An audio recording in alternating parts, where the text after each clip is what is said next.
Stothard. I'm Secretary General of FIDH and Coordinator of Alternative ASEAN Network on Burma. A binding treaty to stop corporate abuse is essential to the protection of women's rights.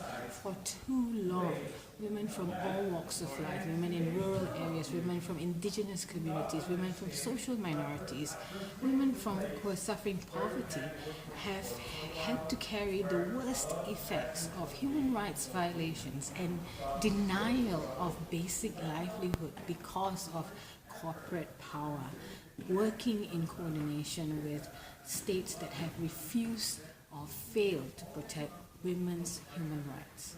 We need to have a binding treaty in order to try and equalize that situation. Women have been resilient in facing much challenges throughout the past few decades, but that resilience is not unending. We need states to step up. We need the international community to step up, and that's why we need a binding treaty.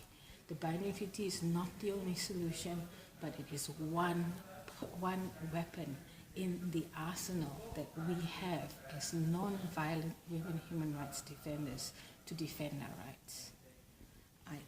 In the drafting of this treaty, in the discussions and negotiations of the treaty, we must have women's voices, particularly the voices of women from affected communities, to be at the center of these negotiations and these debates.